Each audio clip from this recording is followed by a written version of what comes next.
Bonjour mes chers amis, mes chers élèves. Dans cette vidéo, on va essayer de faire une évaluation et soutien numéro 1 concernant notre cours les fonctions techniques dans les systèmes automatisés. Et on va commencer par le premier système automatisé qui est la barrière automatisée de notre parking comme l'indique la photo. Alors premièrement, on va essayer de rappeler ce qu'on a fait dans le cours précédent. C'est que un système automatisé ou bien une machine automatique comporte des éléments qui exercent des fonctions techniques, des grandes fonctions techniques. Mais ces fonctions techniques-là sont regroupées en deux groupes.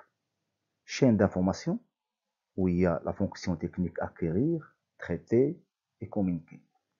Et la chaîne de puissance, où il y a la fonction technique alimenter, distribuer, convertir, transmettre.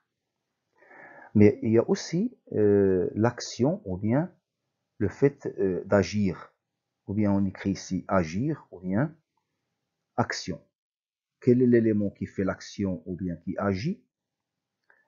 C'est l'effecteur qui agit ou bien qui fait l'action sur la matière de travail pour avoir une valeur ajoutée.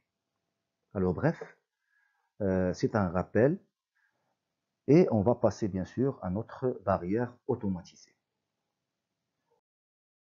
Premièrement, le schéma de principe de la barrière automatisée.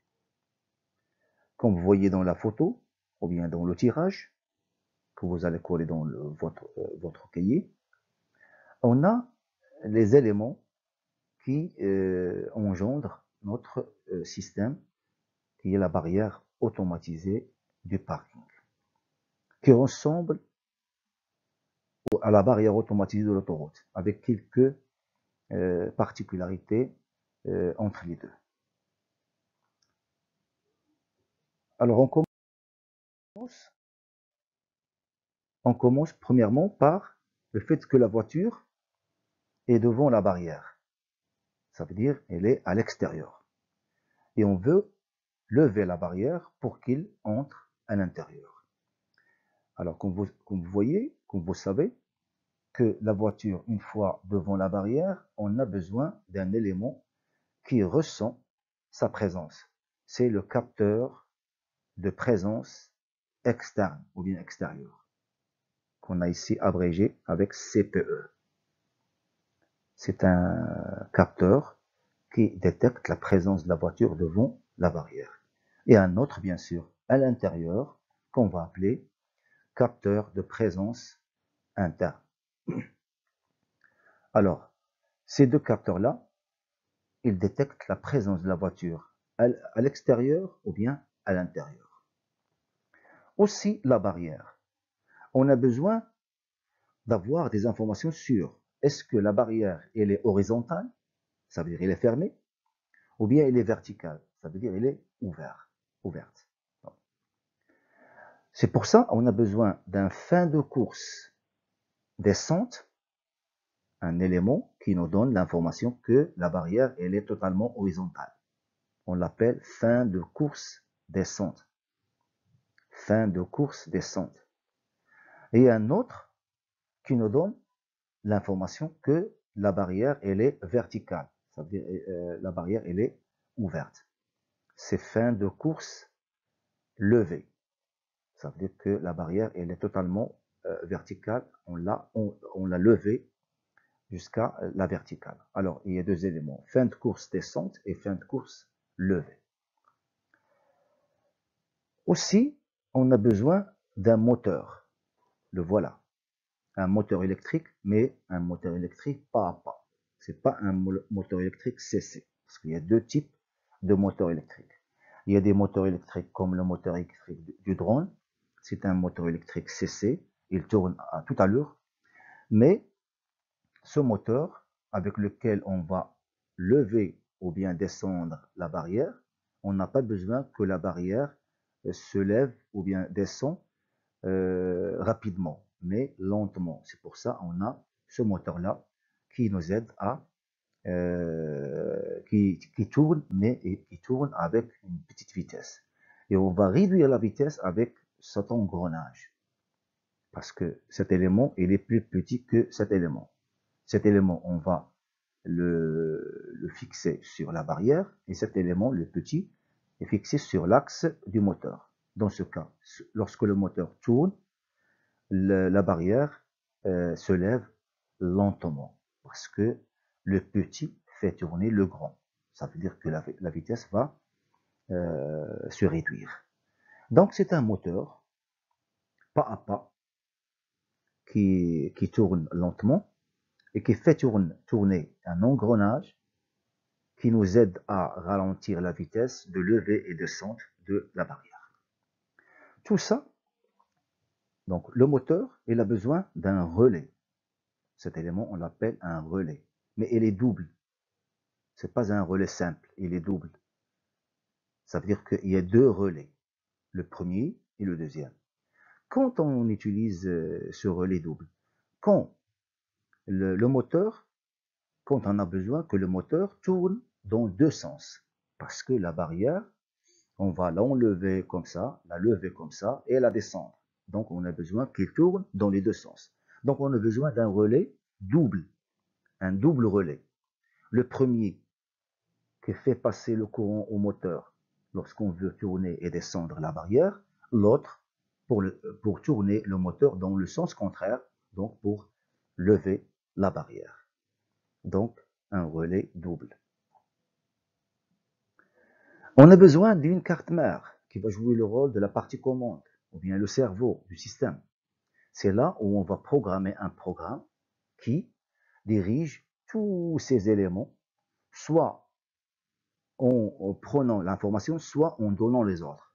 Ça veut dire que cette carte Arduino, c'est elle qui va jouer le rôle de la partie commande de notre système, qui est la barrière automatisée de notre parking.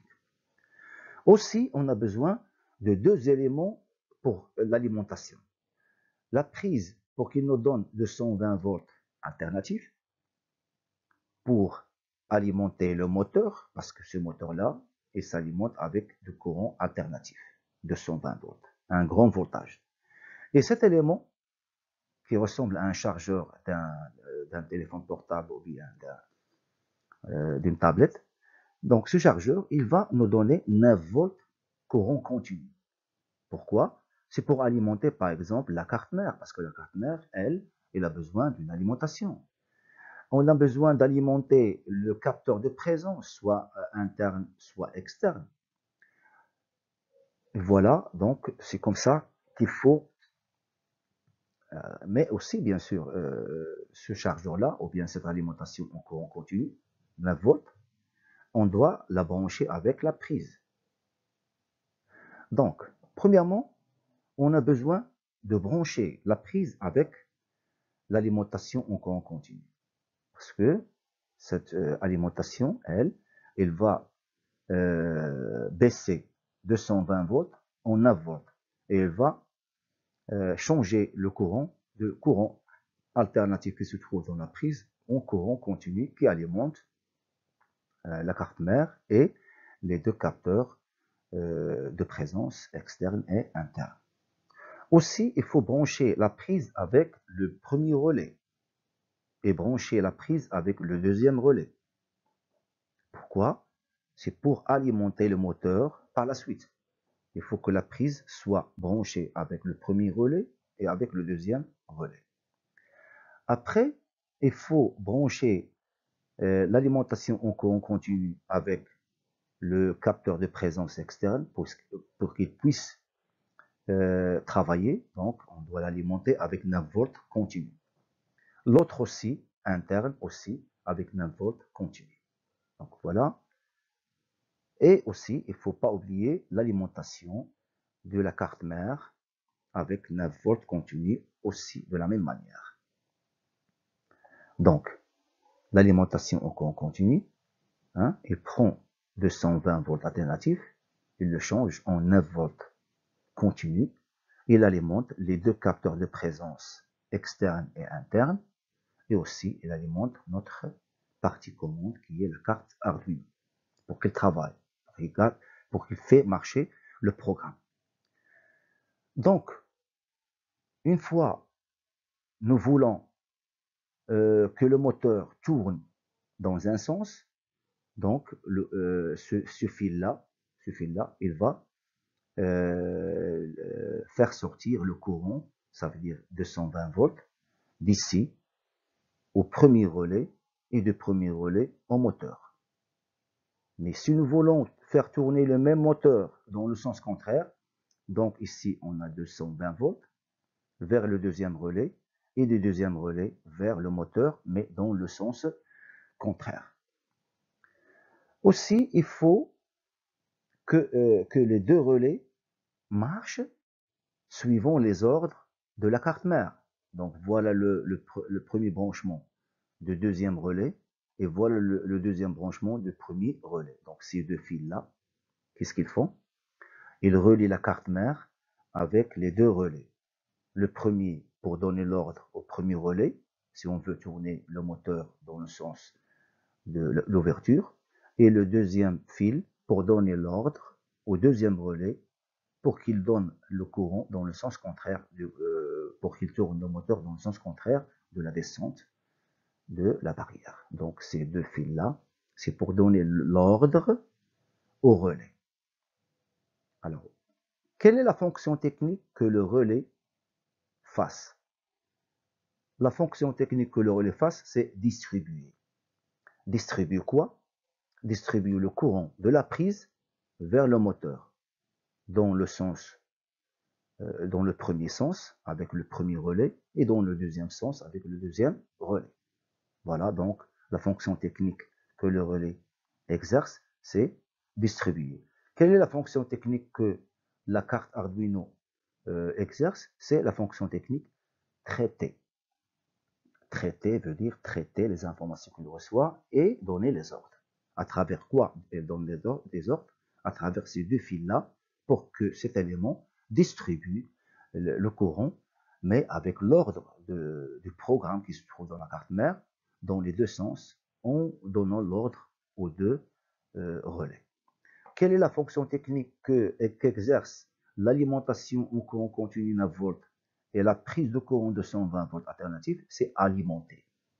Donc, ces deux éléments alimentés, cet élément traité, cet élément distribué, le capteur de présence interne et externe, c'est acquérir les informations, mais aussi les fins de course levée et fins de course descente, aussi, c'est acquérir l'information de la position de la barrière. Quelle est la fonction technique qu'exerce le moteur pas à pas? C'est convertir. Hein? Toujours distribuer, c'est après distribuer, il y a convertir. Et après convertir, il y a transmettre. Celui qui transmet le mouvement du moteur à la barrière, c'est l'engrenage cylindrique dans ce cas. Et quel est l'effecteur? Celui qui ferme notre parking et ouvre notre parking, c'est la barrière. Donc l'effecteur qui fait l'action, ou bien qu'il agit, qui fait agir, ou bien qui fait l'action, c'est la barrière. C'est elle qui ferme et c'est elle qui ouvre. Voilà, donc il nous reste ici à brancher le capteur de présence externe avec un fil. Pourquoi? C'est pour que ce fil-là, c'est pour alimenter le capteur, mais ce fil-là, c'est pour donner l'information. S'il y a une voiture ici, c'est qui va la détecter? C'est le capteur de présence externe. Mais à travers ce fil, la carte mère va savoir cette information. Aussi pour l'autre capteur, c'est à travers ce fil qu'il va connaître que la voiture est là, entrée à l'intérieur du parking. Aussi, il faut lier les deux fins de course avec deux fils. Pourquoi? Il faut lier la carte mère avec ces deux fins de course. Pourquoi? Pour que la carte mère sache quelle est la position de la barrière. Est-ce qu'elle est en descente? Donc, il va avoir l'information à travers le fin de course descente. ou bien la barrière, elle est totalement levée, ça veut dire verticale. Comment il va connaître cette information? À travers le fin de course levé et à travers ce fil qui lie ce fin de course avec la carte mère. Donc, récapitulons. La chaîne d'information dans ce système, ça veut dire acquérir, traiter, communiquer. Celui qui fait acquérir, premièrement, on a les deux capteurs de présence interne et externe et les deux fins de course, levée et descente. Ces deux éléments, ce sont eux qui font la fonction technique acquérir. Acquérir quoi? Acquérir des informations. Le capteur de présence interne et externe, il acquis quoi? L'information qu'il y a présence de la voiture à l'extérieur ou bien il y a présence de la voiture à l'intérieur. Les deux fins de course, qu'est-ce qu'il a acquis comme information? Est-ce que la barrière elle est levée ou bien elle a descendu? Est-ce qu'elle a été levée ou bien elle a été descendue? La fonction traitée, bien sûr, c'est notre carte mère programmable Arduino. C'est elle qui fait traiter. Mais pour traiter, elle doit avoir des informations. C'est qui va lui donner les informations? Ce sont les éléments qui font acquérir. Et aussi communiquer. Communiquer quoi? Communiquer les ordres depuis la carte mère. Ce sont les fils en général qui sont numérotés dans le tirage 1, 2, 3, 4, 5, etc. Voilà les éléments qui participent dans la chaîne d'information, ça veut dire qui fassent les fonctions techniques acquérir, traiter, communiquer. Dans la deuxième chaîne, la chaîne de puissance, il y a alimenter, distribuer, convertir, transmettre. Pour alimenter, c'est qui fait alimenter dans ce système? C'est l'alimentation qui nous donne 9 volts continu et la prise de courant qui nous donne 220 volts alternatifs. Voilà les deux éléments qui font alimenter dans ce système. Distribuer, c'est le relais double qu'on a dit que le relais, soit il est simple, soit il est double. Quand on utilise un relais double, quand on a besoin de faire tourner un moteur dans les deux sens. Quels sont les systèmes automatisés où on trouve ce type de relais double? C'est dans tous les systèmes automatisés où le moteur tourne dans les deux sens. Dans la machine à laver, dans le store automatisé, dans tous les systèmes automatisés où on a besoin de faire tourner le moteur dans les deux sens. Donc on a besoin de deux relais liés entre eux dans une carte qu'on appelle relais double. Convertir, c'est quel élément qui convertit, par exemple, l'alimentation électrique en énergie mécanique? C'est le moteur qu'on a utilisé. C'est un moteur réducteur, pas à pas. Il tourne lentement et pas à pas. C'est-à-dire pas à pas, c'est-à-dire lentement. Parce que nous, ici, dans la barrière automatisée, on n'a pas besoin de faire tourner la barrière à toute vitesse. C'est pas comme le drone où on a besoin de faire tourner les ventilateurs rapidement. Donc, il y a des moteurs CC et il y a des moteurs pas à pas. Nous, ici, on a besoin d'une vitesse très lente. Et finalement, quels sont les éléments qui font la fonction technique transmettre? C'est le train d'engrenage cylindrique composé par des pignons cylindriques. Il nous aide à réduire plus la vitesse pour que la barrière se déplace lentement. Donc on a besoin d'un train d'engrenage cylindrique avec un rapport réducteur pour réduire la vitesse, pour transmettre l'énergie mécanique du moteur vers la barrière, mais aussi réduire la vitesse aussi. Voilà ce qu'il faut savoir pour les fonctions techniques dans les systèmes automatisés au sujet de notre barrière automatisée. Merci de votre attention et à bientôt pour les autres systèmes automatisés.